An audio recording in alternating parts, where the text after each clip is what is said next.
우리가 지난번에 로마서를 4장까지 보다가 4장 5장에서 지금 왔다 갔다 하고 있는 것 같아요. 그 4장을 좀 더 보겠습니다. 4장. 전도한 사람이 많지 않아가지고 한 사람 이름만 생각나는데 그 지난번에 같이 왔던 친구 있죠. 오래전에. 그 친구가 저한테 이제 그 많은 깨우침을 준 것 같습니다. 몇 가지 질문을 했는데 답을 이게 정확하게 시원하게 못 해줬는데 물론 답을 시원하게 해줬어도 떠났겠지만 이 로마서 1장 이제 그 친구 질문한 것 중에 로마서 1장 11절에 보시면은 사도 바울이 이제 로마 교회에 편지를 하는데 이런 얘기를 하죠. 로마서 1장 11절에 보시면 내가 너희 보기를 심히 원하는 것은 무슨 신령한 은사, 그러니까 영적인 선물이죠. 은사, 선물 같은 말입니다. 무슨 신령한 은사를 너희에게 나누어 주어 너희를 견고케 하려 함이니 이는 곧 내가 너희 가운데서 너희와 나의 믿음을 인하여 피차 안위함을 얻으려 함이라. 그래서 여기 이제 그 친구가 질문한 게 여기 무슨 신령한 은사가 뭐냐? 사도 바울이 로마 교회에 방문해서 그 나눠주려고 했던 그 선물이 무엇이냐라고 이제 물어봤어요. 그래서 제가 이 복음이다. 이 로마서가 기록하고 있는 복음이다. 이렇게 답을 했습니다. 그랬더니 이제 뭐 어떤 반문이 나올까요? 어떤 반문이 아주 합리적인 아주 논리적인 반론을 이제 그 친구가 제기를 했어요. 아니 그러면 이게 로마서를 써서 보내면 그걸 로마서를 써서 보내고 이 서신서를 이제 써가지고 이제 로마 교회에 보내고 그걸 읽으면 그걸로 되는 것인데 여기 무슨 신령한 은사를 너희에게 나눠주겠다라고 하는 건 이렇게 말하는 건 보니까 이거 말고 지금 이 로마서 이 복음 말고 로마서에서 말씀하고 있는 복음 말고 뭔가 다른 은사를 나눠주겠다는 뜻 아니냐. 그죠? 어떻게 생각하시나요? 이 무슨 신령한 은사가 로마서다. 제가 쉽게 얘기하면 이 로마서다 이렇게 얘기를 했어요. 로마서가 전하는 복음이다. 그랬더니 아니, 로마서가 전하는 복음을 너희를 가서 직접 보고 나눠주겠다 이렇게 지금 얘기를 하는 거잖아요. 그러니까 이 로마서 자체는 여기 무슨 신령한 은사에 해당되는 게 아니지 않냐. 근데 제가 이 무슨 신령한 은사는 로마서에서 사도 바울이 제시하고 있는 복음이 그 무슨 신령한 은사다. 그러니까 굉장히 논리적으로 반론을 제기한 거예요. 제가 한 얘기에 대해서. 근데 뭐 로마서 이제 로마 교회에 보내서 로마 교회 사람들이 읽으면 되는 것이지. 근데 지금 사도 바울이 여기 이 성경을 읽을 때 이 같은 표현들이 나오는 것에 주목을 해야 됩니다. 어떤 같은 표현들이 나오면 여기 견고케 한다. 너희를 견고케 하겠다라는 말씀이 또 어디 나오죠. 로마서에. 여기 맨 마지막에 가보겠습니다. 로마서. 뭐 같은 표현이 나온다고 해서 그 같은 표현이 다 같은 뜻은 아니지만은 같은 맥락은 아니지만은 같은 표현이 같은 맥락을 가리키는 경우가 굉장히 많습니다. 그러니까 똑같은 표현이 나올 때 주의를 기울여야 돼요. 여기 로마서 16장에 보면은 마지막에 이렇게 돼 있죠. 로마서 16장 26절. 25절부터 읽어보겠습니다. 나의 복음과 예수 그리스도를 전파함은 영세 전부터 감추었다가 이제는 나타내신 바 되었으며 영원하신 하나님의 명을 조차 선지자들의 글로 말미암아 모든 민족으로 믿어 순종케 하시려고 알게 하신 바 그 비밀의 계시를 쫓아 된 것이니 그 다음 보시죠. 이 복음으로 너희를 능히 견고케 하실 지혜로우신 하나님께. 그 하나님이 우리를 무엇으로 견고케 하시느냐? 이 복음으로 견고하게 하십니다. 이 복음으로. 그리고 다시 로마서 1장 11절에 보시면은 내가 너희에게 무슨 신령한 은사를 나눠줘서 견고하게 하려고 한다. 그리스도인 성도들을 무엇으로 견고하게 할 수 있을까요?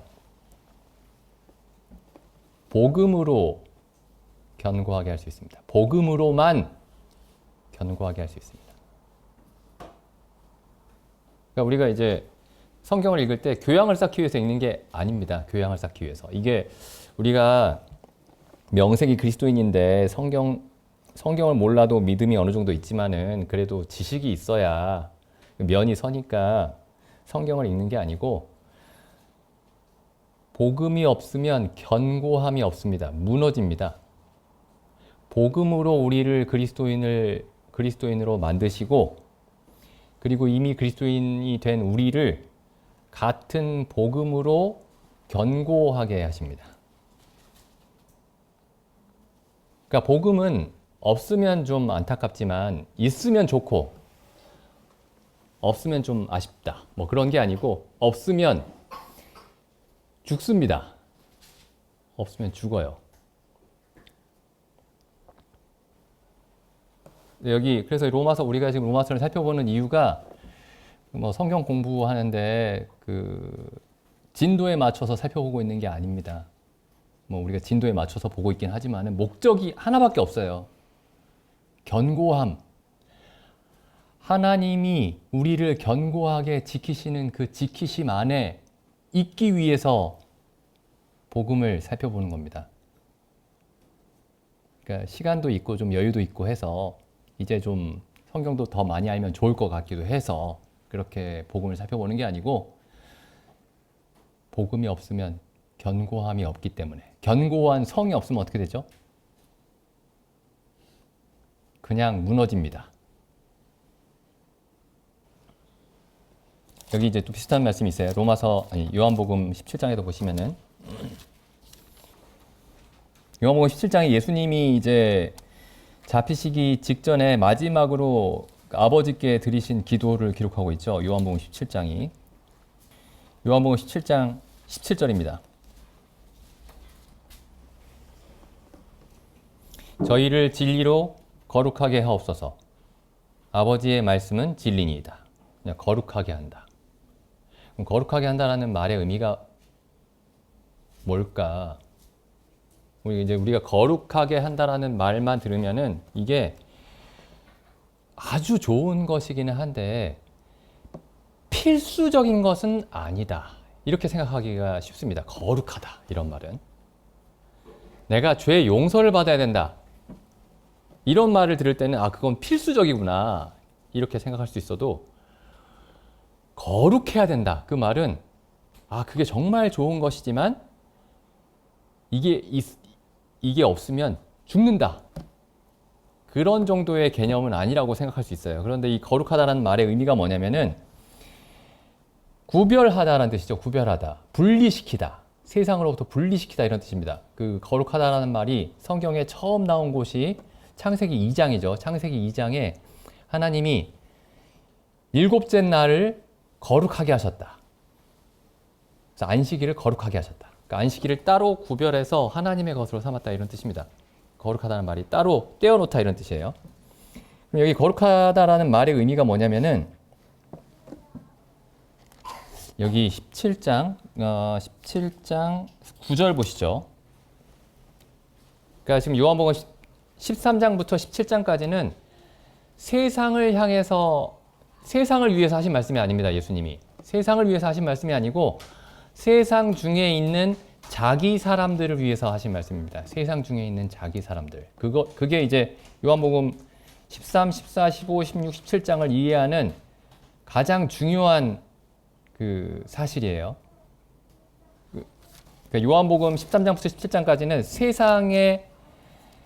세상 사람들을 위한 이야기가 아닙니다. 13장 1절 보시면 이렇게 시작하죠. 유월절 전에 예수께서 자기가 세상을 떠나 아버지께로 돌아가실 때가 이른 줄 아시고 세상에 있는 자기 사람들을 사랑하시되 끝까지 사랑하시니라. 그러니까 세상에 있는 자기 사람들을 사랑하셨습니다. 세상을 사랑하신 것이 아니고 세상에 있는 자기 사람들을 사랑하셨습니다. 요한복음 우리가 잘 알고 있는 요한복음 3장 16절 유명한 말씀이 있죠. 하나님이 세상을 이처럼 사랑하사 독생자를 주셨으니, 이제 거기서는 하나님이 세상을 사랑하셔서 하신 일에 대해서 말씀하고 있고, 지금 요한복음 13장부터는 하나님이 세상을 사랑하신 것이 아니고 세상에 있는 자기 사람들을 사랑하심으로 하신 일들을 기록하고 있습니다. 그러니까 교회를 위해서 하신 일, 하나님의 자녀들만을 위해서 하신 일. 그 이야기의 끝에, 그 하신 말씀의 끝에 요한복음 17장에 나오는데, 보시죠. 17장 6절. 세상 중에서 내게 주신 사람들에게 내가 아버지의 이름을 나타내었나이다. 이렇게 말씀하지 않으셨어요. 세상 사람들에게 내가 아버지의 이름을 나타내었나이다. 이렇게 말씀하지 않으셨습니다. 물론 예수님이 세상 사람들에게 아버지의 이름을 나타내셨습니다. 세상 사람들에게 아버지의 이름을 나타내셨는데 세상이 아버지의 이름을 알지 못했죠. 예수 그리스도를 통해서 나타나신 하나님을 보지 못했습니다. 그럼 예수 그리스도 안에 있는 아버지의 이름을 본 사람들은 누구냐면은 세상 사람들이 아니고 세상 중에서 내게 주신 사람들입니다. 여기 중에서라는 말이 원래는 세상으로부터라는 뜻이에요. 으로부터. 세상으로부터라는 뜻입니다. 그래서 여기 17장 지금 6절부터도 쭉 읽어보시면은 9절 보시죠. 9절. 내가 저희를 위하여 비옵나니, 그러니까 세상 중에서 내게 주신 사람들을 위해서 빌고 계시죠. 기도하고 계시죠. 세상을 위해서 기도하시는 게 아니고, 내가 저희를 위하여 비옵나니, 내가 비옵는 것은 다시 한번 분명하게 말씀하시는데, 세상을 위함이 아니요 내게 주신 자들을 위함이니이다. 세상을 위함이 아니요. 그러니까 예수님이 온 세상이 아니고 우리, 예수를 믿는 우리를 위해서 무엇을 구하고 계시는지를 봐야 됩니다. 우리를 위해서 무엇을 구하고 계시는가? 우리 교회를 위해서, 성도님들을 위해서, 나를 위해서 구하고 계시는 것이 무엇인가? 내가 비옵는 것은 세상을 위함이 아니요 내게 주신 자들을 위함이니이다. 저희는 아버지의 것이로소이다. 11절 읽어보죠. 나는 세상에 더 있지 아니하오나 저희는 세상에 있어없고. 그렇죠. 예수님은 이제 승천하셔서 하나님 우편에 앉아 계시죠. 그런데 우리는 지금 세상에 있습니다. 세상에 있습니다. 분명히 우리의 세상에 있어요. 나는 아버지께로 가옵나니, 그 다음 보시죠. 자비로우신 아버지여, 은혜로우신 아버지여, 이렇게 부르고 있지 않고 하나님의 이름을 거룩하신 아버지여, 이렇게 부르고 계시죠. 그러니까 아버지 앞에 여러 가지 수식어가 붙을 수 있는데 예수님이 여기서 아버지를 부르실 때는 특별히 거룩하신 아버지여 이렇게 부르고 계십니다. 거룩하신 아버지여. 그 이유가 있어요. 그 다음 보시죠. 내게 주신 아버지의 이름으로 저희를 보전하사 우리와 같이 저희도 하나가 되게 하옵소서. 그러니까 여기 아버지께서 하시는 일이 뭐냐면 세상 사람들을 구원하시는 일이 아니고 구원을 받은 우리들을 보전하시는 일입니다. 보전. 어디로부터 보전하시느냐? 세상으로부터 분리시켜서 보전하시는 일입니다. 아니 뭐 거듭나서 하나님의 자녀가 됐으면 그걸로 그만이지, 또 그 사람들이 세상에서 구별되도록 보존해 주십시오라고 뭐 그렇게 기도해야 될 필요가 있나요? 일단 보시죠. 12절. 내가 저희와 함께 있을 때에 내게 주신 아버지의 이름으로 저희를 보전하와 지키었나이다. 예수님이 이 땅에서 세상 사람들을 위해 하신 일 말고 제자들을 위해 하신 일이 뭐냐면은 이들을 보전해서 지켜주셨습니다. 지켜주셨습니다. 어떻게 지키셨냐 하면은 14절 내가 아버지의 말씀을 저희에게 주었사오매 세상이 저희를 미워하였사오니 세상과 완벽하게 구별이 됐습니다. 어떻게 됐냐면은 제자들이 예수님의 말씀을 받아들이는 순간 세상이 제자들을 미워하게 됐습니다.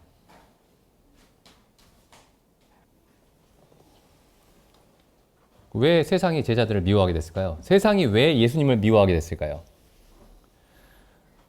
예수님의 그 모든 사상이, 예수님의 모든 말씀이, 예수님의 모든 삶이 무엇을 이야기하고 있었냐면은 세상의 모든 일이 악하다 이렇게 말씀하고 있었기 때문에 세상이 예수님을 미워할 수밖에 없었습니다. 여기 예수님이 이렇게 말씀하시죠. 요한복음 7장에 가보시면은 세상이 예수님을 미워하는 이유에 대해서 이렇게 말씀하십니다. 요한복음 7장 7절 세상이 너희를 미워하지 못하되 예수님이 예수님의 친동생들에게 하시는 말씀이에요. 세상이 너희를 미워하지 못하되 나를 미워하나니 왜 미워하시느냐? 이는 내가 세상의 행사를 악하다 증거함이라. 그 세상에 어떤 사람들을 세상이 악하다고 하는 사람들을 예수님이 같이 악하다고 하신 게 아니고 세상의 모든 일들을 악하다고 하셨습니다. 이 비슷한 표현이 앞에도 나오죠. 그 노아의 홍수 때에도 하나님이 똑같은 말씀을 하셨습니다. 여기 잠깐 가보시면은 창세기 홍수 직전에 하나님이 세상을 어떻게 평가하셨느냐? 6장 5절에 보시면 여호와께서 사람의 죄악이 세상의 관영함과 그 마음의 생각의 모든 계획이 어떤 계획들이 아니고 많은 계획들이 아니고 그 마음의 생각의 모든 계획이 가끔씩 악하다가 아니고 자주 악하다도 아니고 대부분 악하다도 아니고 항상 악하다. 이 하나님이 노아의 시대에 세상을 이렇게 평가하셨습니다. 우리 시대에도 똑같이 평가하고 계세요. 예수님이 사람들이 예수님을 미워하는 이유가 뭐냐?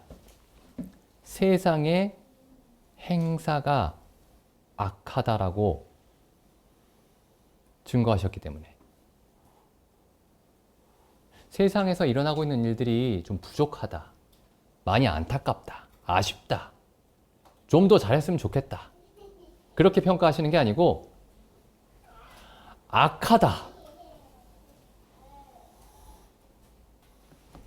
우리 보통 이제 사람들에게 이런 말 하죠. 저 사람 참 나쁜 사람이다. 참 나쁜 사람이다. 그 말보다 좀 더 기분 나쁜 말이 저 사람 죄인이다. 그것보다 더 기분 나쁜 말이 있어요. 잘 안 쓰는 말. 저 사람 악하다. 뭐 파렴치하다. 뻔뻔하다. 뭐 이런 말은 해도 저 사람 악하다. 이런 말은 잘 안 쓰죠. 근데 성경에서 하나님이 세상을 보실 때에 악하다 이렇게 평가를 하시는 겁니다. 악하다.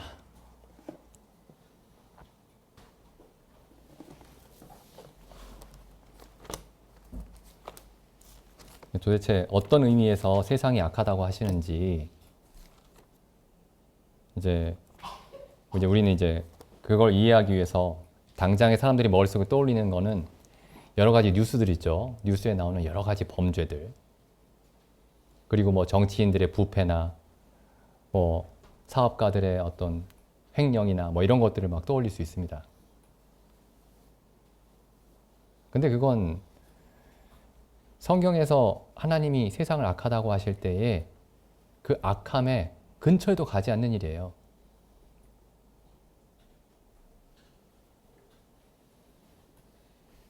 뭐 어떤 의미에서 악하다고 하시는지 오늘은 이제 그 얘기를 하려고 하는 건 아니니까 이따가 또 시간이 되면 그걸 설명을 드리겠습니다. 어제 의용잼 때 가가지고 채훈이하고 이 주제로 좀 얘기를 했었는데 어떤 의미에서 하나님이 세상을 악하다고 하시느냐, 도대체 뭐가 그렇게 악하냐. 어쨌든 계속 보시죠. 그 요한복음 17장. 그래서 하나님이 하시는 일이 뭐냐면은 우리를 악한 세상에서 지키시는 겁니다. 악한 세상에서 지키시는 거예요. 근데 우리가 사실 지금 하나님이 세상을 악하다고 말씀하실 때에, 예수님이 세상을 악하다고 말씀하실 때에 아, 정말 악하다, 이렇게 동의가 돼야 됩니다. 하나님 말씀이니까 맞겠지, 이렇게 생각할 게 아니고 아, 참으로 악하구나, 이게 이해가 돼야 돼요. 그래야만 왜 하나님이 이 세상에서 우리를 지키려고 하시는지가 이해가 됩니다.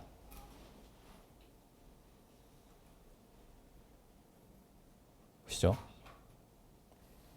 14절 다시 보겠습니다. 17장 14절. 내가 아버지의 말씀을 저희에게 주었사오매 세상이 저희를 미워하였사오니 이는 내가 세상에 속하지 아니한 같이 저희도 세상에 속하지 아니함을 인함이니이다. 우리는 그래서 세상에 속하지 않도록 하나님이 우리를 지켜주신 거죠. 근데 이제 정말 질문을 해봐야 돼요. 세상에 속하지 않았습니까?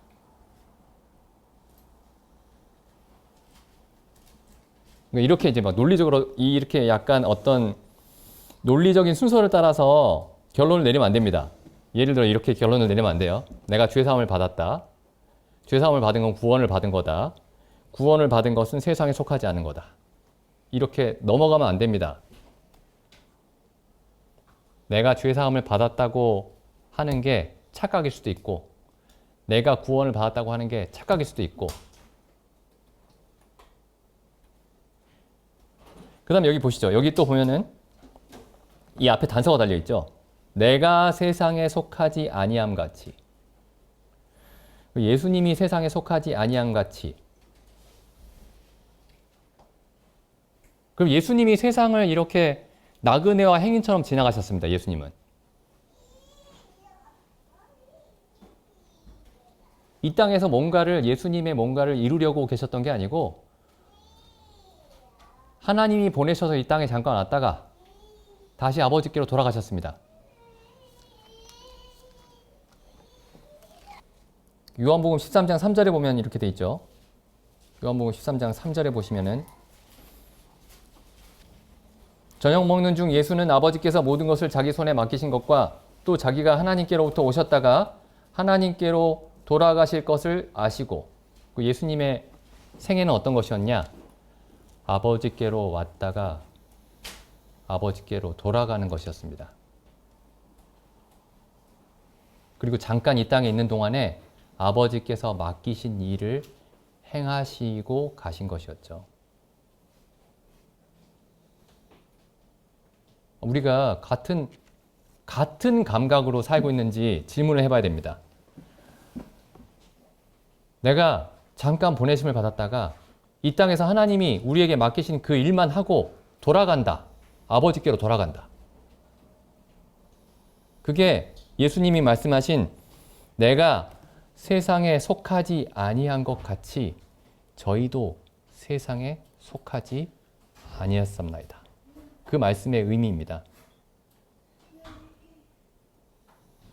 내가 예수님도 믿고 하나님도 믿고 구원받은 것도 믿고 다 믿는데 세상에서 뭔가를 이루어 보려고 그렇게 생각하고 있으면은 내가 아버지께로 왔다가 아버지께로 돌아가는 인생이다. 이렇게 말할 수가 없는 거예요. 그러니까 기독교인이라면 누구나 알고 있는 얘기지만 누구나 알고 있는 얘기를 깊이 생각을 해봐야 됩니다. 우리 이 땅에서 잠깐 살 거고 영원한 나라에서 영원히 살 겁니다. 이 땅에서 잠깐 살 거예요.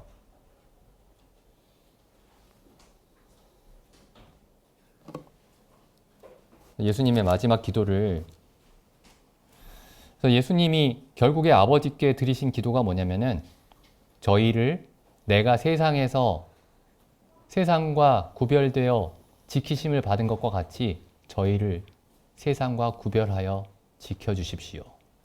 이렇게 기도하신 겁니다.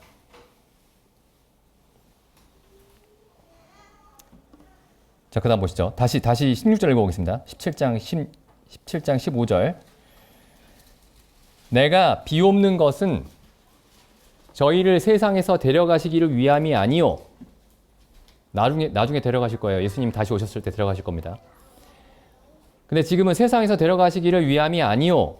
오직 악에 빠지지 않게 지켜주시기를 위함이니이다. 예수님의 마지막 기도였습니다. 마지막 기도. 그러니까 가장 중요하게 생각하셨던 것을 기도하셨겠죠. 악에 빠지지 않게 지켜주십시오. 16절 다시 보시죠. 내가 세상에 속하지 아니함과 같이 저희도 세상에 속하지 아니하였삼나이다. 15절과 같은 말씀이죠. 그러면 어떻게 하나님이 우리를 악에서 지키시느냐? 악에 빠지지 않게. 우리가 기본적으로 좋은 마음을 가지고 있고 예수님에 대해서 좋은 생각을 품고 있고 기본적으로 성실한 태도를 가지고 있고 그런 것으로 우리가 지켜질까요? 세상으로부터? 세상에 있는 것에 너무 욕심을 갖지 말고 상식적으로 이성적으로 판단하면서 살면 된다. 너무 지나치게 세상에 관심 갖지 않고. 그러니까 자기의 우리 각자의 진정성이 우리를 지켜주지 않습니다. 우리 각자의 진실함이 우리를 지켜주지 않습니다. 여기 보면은 이제 무엇이 지켜주는지가 나와 있어요. 요한복음 17장 17절. 다시 보시죠. 저희를 진리로 거룩하게 하옵소서. 저희를 진리로 악에 빠지지 않게 보존하여 주십시오. 아버지의 말씀은 진리니이다. 그래서 진리로서 우리를 보존하십니다. 하나님의 말씀으로서 우리를 보존하십니다. 말씀이 중요하다는 얘기구나. 말씀이 중요하다는 얘기예요. 말씀이 중요하다는 얘기입니다. 말씀이 중요하다는 얘기를 이렇게 장황하게 30분이나 안 믿는 사람을 만나도 이 얘기밖에 할 게 없고 성도님들을 만나도 이 얘기밖에 할 게 없습니다. 말씀을 상고하십시오.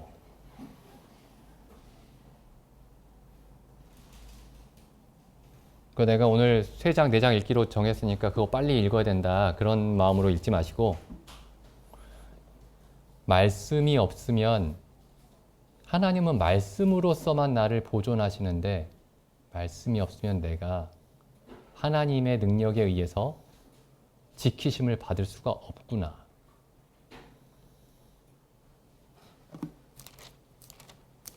아까 로마서에서도 이 복음으로 우리를 능히 견고케 하신다. 복음을 살펴봐야 되는 이유가 하나님이 복음을 통해서 우리를 견고하게 지키시기 때문에 그렇습니다. 복음이 유일한 수단이에요. 하나님은 복음이 없이 우리를 지키지 못하십니다. 누가 이런 얘기 들으면 저 하나님 모독하는 거 아니야 이럴 수 있겠지만 복음이 없으면 하나님은 우리를 지키실 수 없어요. 보시죠. 로마서 다시 1장에 보시면 로마서 1장 16절. 내가 복음을 부끄러워하지 아니하노니 이 복음은 모든 믿는 자에게 구원을 주시는 하나님의 능력이 됨이라. 이 복음은 모든 믿는 자를 구원하시는 하나님의 힘입니다. 그러니까 복음이 없으면 하나님은 능력이 없어요. 사람을 구원할 수 없습니다. 복음이 없이 하나님이 사람을 구원하실 수가 없어요. 복음을 이해시키지 않고서는 사람을 구원하실 수가 없습니다. 왜냐하면 복음이 하나님의 모든 능력이에요.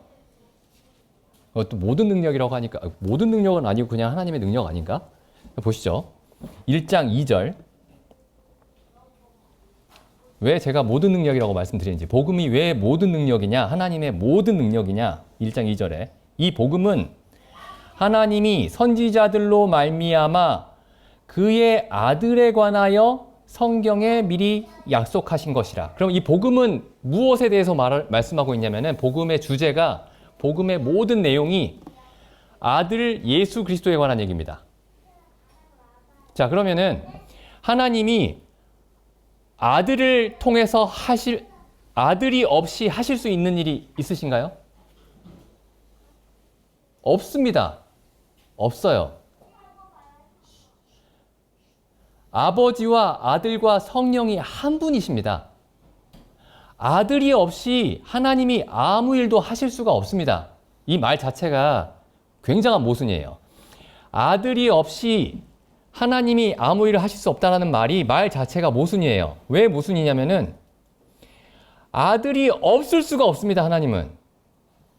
하나님과 아들과 성령이 한 분이시기 때문에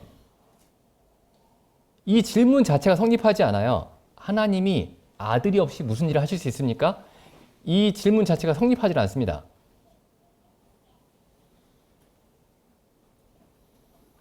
복음이 없으면, 그러니까 예수 그리스도가 없으면, 복음이 가리키고 있는 예수 그리스도가 없이는 하나님은 아무것도 하실 수 없습니다. 그러니까 우리가 복음을 알지 못하면 하나님은 복음을 알지 못하는 우리를 구원하실 수 없어요. 복음을 이해하지 못하는 우리를 견고케 하실 수도 없습니다. 그러니까 복음을 이해하는 게 굉장히 중요해요.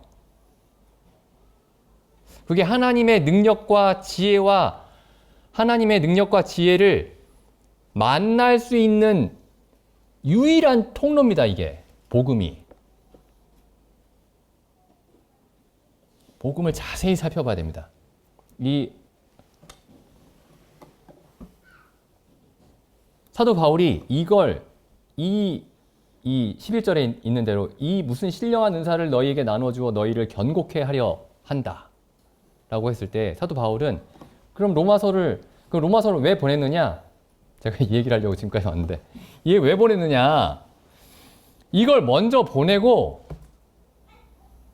이걸 읽고 있을 거 아니에요?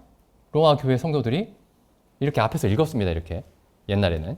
지금도 우리가 그렇게 하면 좋은데, 이 앞에서 읽었습니다. 읽고 누군가가 설명을 했겠죠. 근데 어쨌든 이 로마서를 앞에서 읽고, 혹은 사도 바울이 쓰신 서신들을 앞에서 읽고, 혹은 다른 사도들이 쓴 서신들을 교회마다 돌려가면서 읽고, 그리고 이제 사도 바울이 로마 교회에 방문해서 이 서신에 압축해서 설명했던 그 복음을 가서 설명하려고 했던 거예요. 이 서신서를 먼저 보내고 이 서신의 내용을 설명하시려고 했던 겁니다. 그렇게 함으로써만 제자들을 지킬 수 있었던 거예요. 그게 제자들을 하나님의 교회를, 그리스도인들을, 하나님의 자녀들을 지킬 수 있는 유일한 방법이었던 겁니다.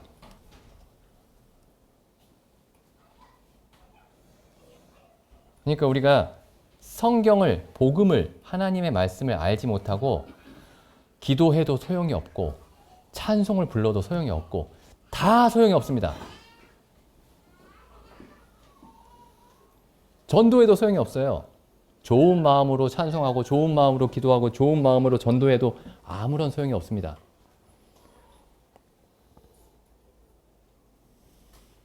로마서 4장을 이제 다시 보겠습니다. 로마서 4장.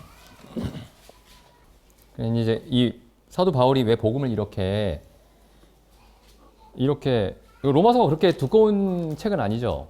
분량이 많은 책은 아닌데 생각보다 긴 것 같아요.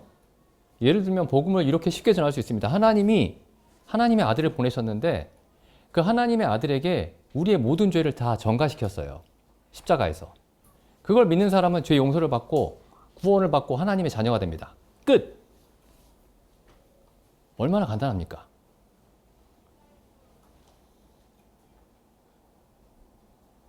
그걸로 우리가 견고케 될 수 있으면 뭘 이렇게 장황하게 이렇게 길게 쓰십니까, 이걸?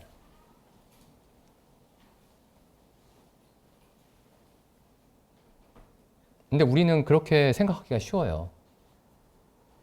복음을 다 알고 있는데 뭐 이렇게도 설명하고 저렇게도 설명하고 이렇게도 설명하고 여러 가지 방향으로 설명하나 보다.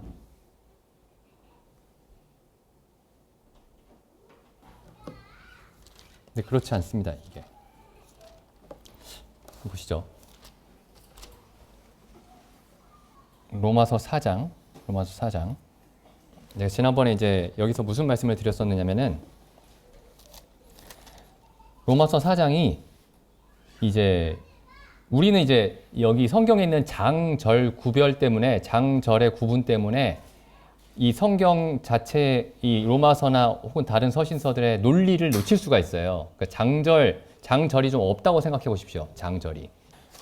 로마서 4장 1절에서 12절까지 보시면 무슨 얘기가 나오느냐 하면은 믿음으로 의롭게 된다라는 사실을 설명하고 계십니다. 12절까지. 그리고 13절부터는 주제가 바뀌어요.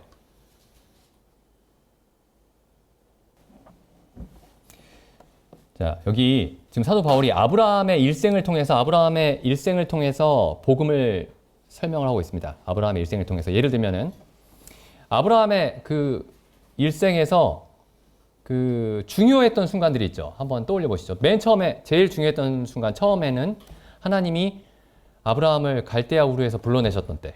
그게 로마서 이제 창세기 12장 1절이죠. 그죠? 그 다음이 언젠가요? 중요했던 시기.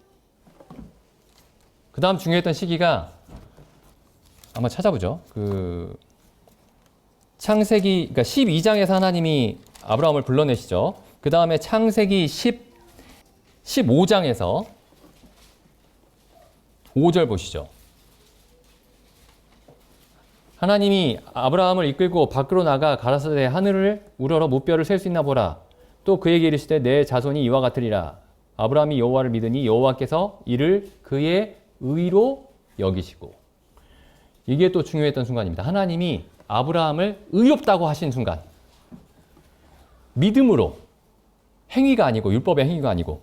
그리고 나서 이제 그 16장에 보시면은 이스마엘이 탄생을 하죠. 이스마엘이 태어납니다. 여기도 중요한 순간인데 잘못된 순간이죠. 17장에서 할례를 받습니다. 아직 이삭이 태어나기 전이죠.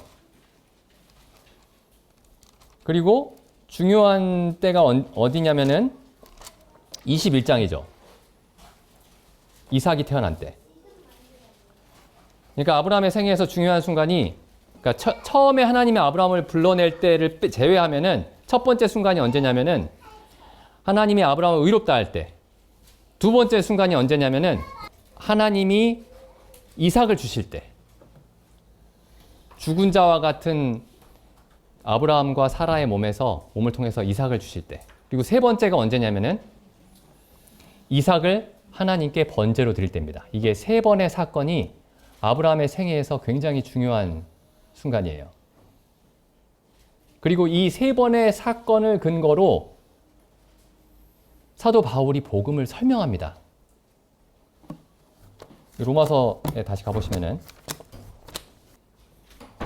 이 로마서를 읽으실 때 뭐 신약 성경이 다 마찬가지지만 사도 바울이 이방인들에게도 복음을 전하지만은 이방인들 교회들에 숨어 있는 유대인들이 있습니다.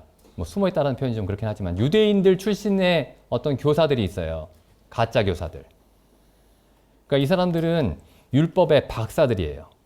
구약의 율법의 박사들입니다. 그러니까 구약의 율법의 모든 것을 다 알고 있는 사람들에게 이 성경을 통해서 우리가 율법을 통해서 의롭다함을 얻는 것이 아니고 율법을 통해서 구원을 얻는 것이 아니다라는 것을 증명을 해야 됩니다. 율법을 아주 잘 알고 있는 사람들에게 율법이 정말 중요하지만 그 율법 자체가 우리가 율법을 통해서 의롭다함을 얻는 게 아니고 율법을 통해서 구원을 얻는 게 아니다라고 말씀하고 있다라는 사실을 설득하고 증명을 해야 되는 거예요. 사도 바울이 하고 있는 일이 그 작업이 그런 작업입니다. 로마서 4장 보시면은 4장 3절 보시죠. 성경이 무엇을 말하느뇨? 아브라함이 하나님을 믿음에 이것이 저에게 의로 여기신 바 되었느니라. 지금 아브라함이 의롭다 하심을 얻은 사건에 대해서 인용을 하고 있죠. 이게 창세기 15장 6절이죠. 창세기 15장 6절을 인용하고 있고. 근데 13절부터는 그 하나님이 아브라함을 의롭게 하셨다, 의롭다고 하셨다라는 그 말씀에 대해서 설명하고 있는 게 아니고 13절부터는 무엇에 대해서 설명하고 계시냐면은 19절에 보시면 이렇게 돼 있죠. 그가 백세나 되어 자기 몸에 죽은 것 같음과 사라의 태에 죽은 것 같음을 알고도 믿음이 약하여지지 아니하고 믿음이 없어 하나님의 약속을 의심치 않고 믿음에 견고하여져서 하나님께 영광을 돌리며 약속하신 그것을 또한 능히 이루실 줄을 확신하였으니 여기는 하나님이 이제 이스마엘도 아니고 너와 사라의 몸에서 난 자가 내 후사가 되리라 라는 그 말씀에 관한 것이죠. 그러니까 의롭게 되는 문제에 관해서 말씀하신 게 아니고 상속에 관해서 말씀하신 겁니다. 기업을 얻는 것에 대해서. 그래서 사실 주제가 어디서부터 바뀌기 시작하냐면은 4장 13절부터 바뀌기 시작하는 거예요. 4장 13절부터 8장까지가 같은 주제입니다. 그러니까 내가 예수님이 나의 죄를 값없이 용서해 주셨구나 라는 그 생각만 하고 있으면 지금 사실은 이제 로마서 4장 12절에서 이야기가 끝이 난 거예요.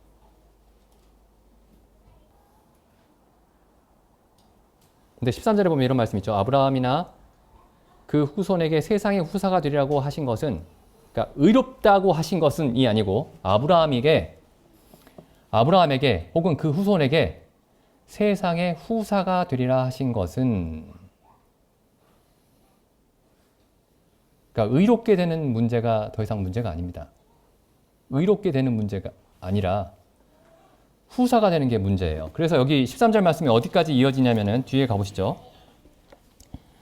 로마서 8장 16절 보시죠. 지금 로마서 4장 13절에서 이야기를 시작한 이 얘기가 어디에서 끝이 나냐면 로마서 8장에서 끝이 나는 거예요. 로마서 8장 16절 보시면 성령이 친히 우리 영으로 더불어 우리가 하나님의 자녀인 것을 증거하시나니 자녀이면 또한 후사 곧 하나님의 후사요 그리스도와 함께한 후사니 우리가 그와 함께 영광을 받기 위하여 고난도 함께 받아야 될 것이니라. 우리가 하나님의 후사가 되었다. 8장 15절 너희는 다시 무서워하는 종의 영을 받지 아니하였고 양자의 영을 받았으므로 아바, 아버지라 부르짖느니라. 내가 값없이 의롭다함을 얻었어요. 그걸로는 아바, 아버지라 부를 수 없습니다. 그것만 가지고서는. 그게 뭐 별로 대단한 은혜가 아니다 이런 뜻이 아닙니다. 엄청난 은혜죠. 그런데 그게 구원의 목적은 아니었던 거예요.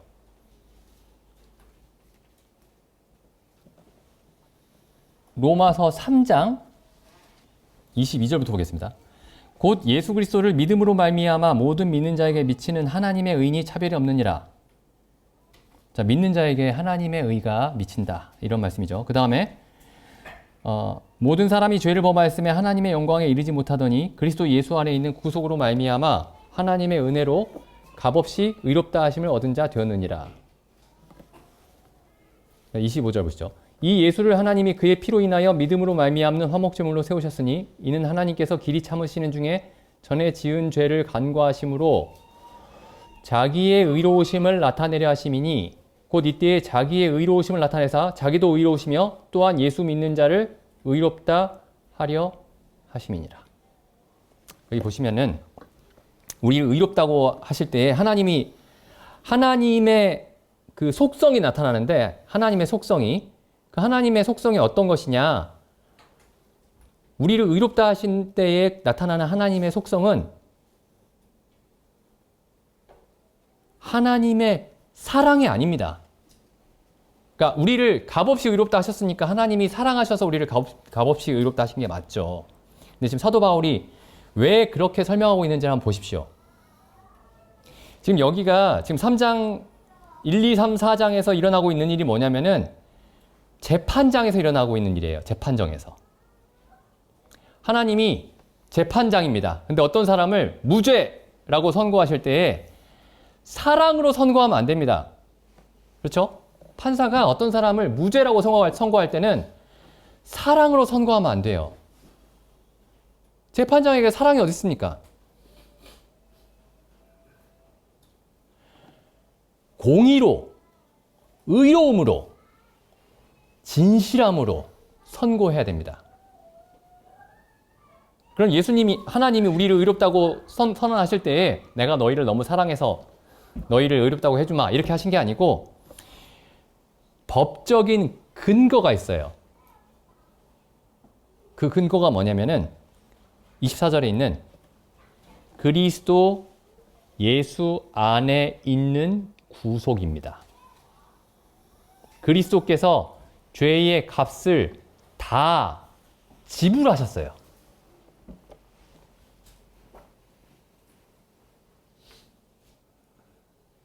그래서 의의 기준으로, 의로움의 기준으로, 공의의 기준으로 무죄다 이렇게 말씀하신 겁니다. 예수님이 다 지불하셨기 때문에. 예수님이 다 지불하셨는데 그래도 넌 유죄야 그러면 하나님이 불의한 게 된 거예요. 잘 보시죠. 그래서 이 말씀이 3장 25절 말씀 보시면은 전에 지은 죄를 하나님께서 길이 참으시는 중에 전에 지은 죄를 간과하심으로 자기의 은혜로우심을 나타내려 하심이니 이렇게 표현하고 있지 않은 이유가 여기에 있는 겁니다. 하나님은 의로우신 거예요. 원래 죄를 간과하면 어떻게 되죠? 어떤 재판장이 죄를 간과해요. 그럼 죄 없다고 할게. 그럼 불의합니다. 근데 여기서 하나님이 죄를 간과하심에도 불구하고 의로운 이유가 뭐냐면은 그 죄에 대한 값이 지불이 되었기 때문에 그렇습니다. 그래서 하나님이 나의 판결은 내가 너희를 의롭다고 할 때 나의 판결은 의롭다. 그래서 하나님의 의로움을 나타내는 거예요. 우리가 의롭다함을 얻을 때는. 하나님의 사랑이 나타난 게 아닌 겁니다. 결국에는 하나님의 사랑이겠지만은 지금 여기에 엄격하게 좁혀서 봤을 때 하나님의 의로움을 나타내고 계신 거예요. 그러면은 사랑은 누구에게 나타날까요? 사랑은 법정에서 나타나는 게 아닙니다. 사랑은 집에서 나타나는 거예요. 아버지가 자녀에게 나타내는 게 사랑입니다. 그래서 후사가 되는 이 이야기 속에 하나님의 사랑 이야기가 나타나기 시작하는 겁니다. 그래서 로마서 5장 보시죠. 그러니까 이 5장이 지금 로마서 4장 13절에 이 후사가 되는 이야기에서 연속되는 얘기인데 로마서 5장에 보면은 로마서 5장 5절 보시죠. 소망이 부끄럽게 아니함은 우리에게 주신 성령으로 말미암아 하나님의 사랑이 우리 마음에 부은 바 됨이니. 사랑에 대한 얘기가 여기에 로마서에서 여기에 처음 나옵니다. 왜냐? 사랑은 법정에서 일어나는 일이 아닙니다.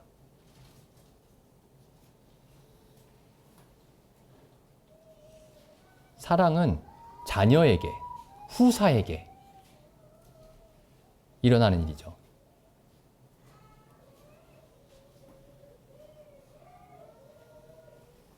여기 이 소망이라는 단어가 나왔으니까 이 소망이라는 단어가 어디서부터 나왔는지 한번 보시죠.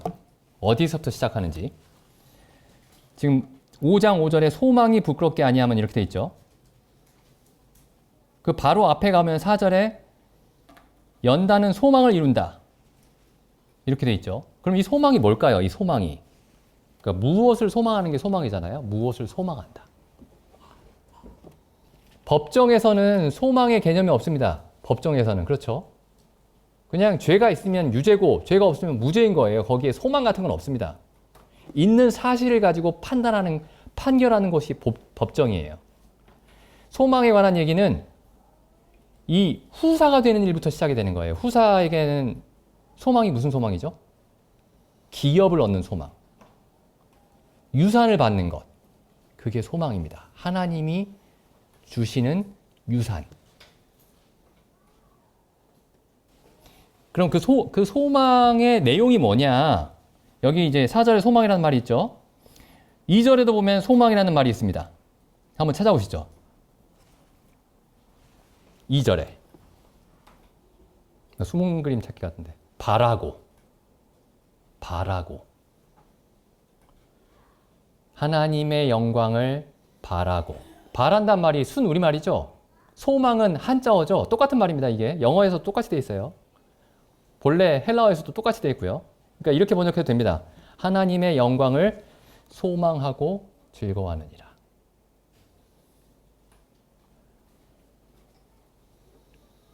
그럼 이 소망하다는 말이 또 어디서 나올까요? 그 위로 또 올라가 보시죠.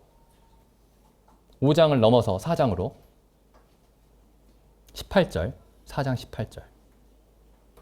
아브라함이 바랄 수 없는 중에 바라고 믿었다. 뭘 바랬을까요? 13절.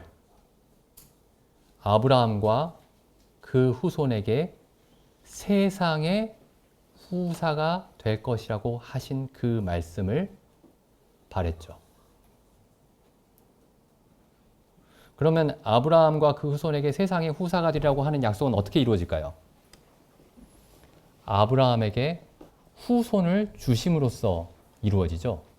그 후손은 이스마엘이 아니었고 자기도 결코 낳을 수 없고 자기 아내도 결코 낳을 수 없는 그런데 주신 이삭입니다. 그래서 18절에 이렇게 돼 있죠. 아브라함이 바랄 수 없는 중에 바라고 믿었다. 이는 내 후손이 이가 되리라 하신 말씀대로 많은 민족의 조상이 되게 하려 하심을 인함이라. 그가 백세나 되어 자기 몸에 죽은 것 같음과 사라의 태에 죽은 것 같음을 알고도 믿음이 약하여지지 아니하고 믿음이 없어 하나님의 약속을 의심치 않고 믿음에 견고하여져서 하나님께 영광을 돌리며 약속하신 그것을 또한 능히 이루실 줄을 확신하였으니.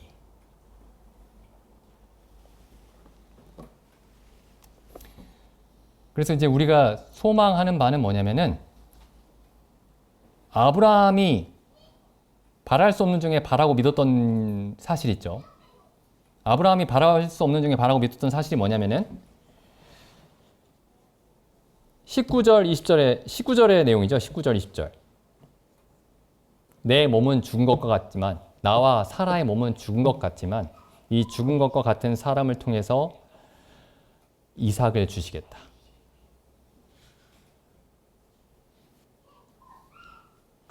지금 이 내용을 사도 바울이 어디로 우리에게는 어떻게 적용하고 있냐면은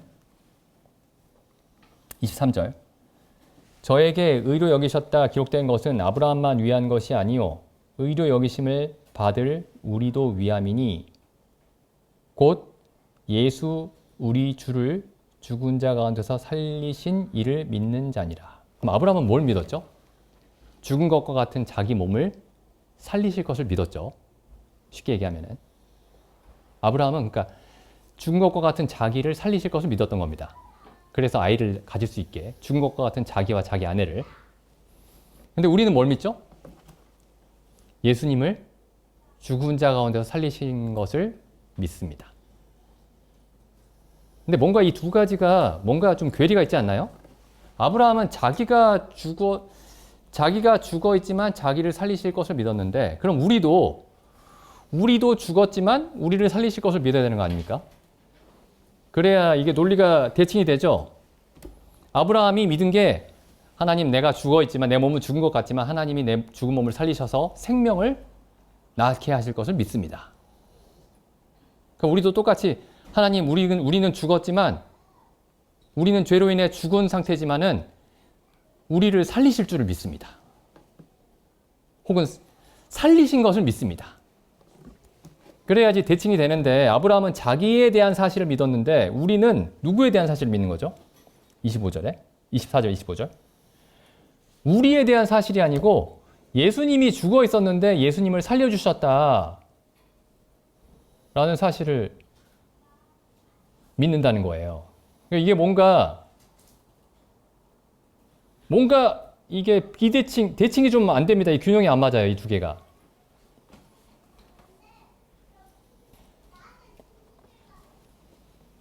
이 두 가지가 어떻게 균형이 맞는지 이따가 그 오후 3시에 살펴보도록 하겠습니다.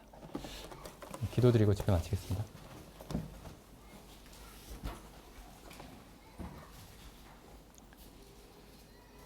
하나님 아버지, 참 하나님께서 저희를 값없이 의롭다 하심이 하나님의 공의로운 판단이었음을 인해 감사드립니다. 참 하나님께서 임의로 저희를 의롭다 하신 것이 아니오라.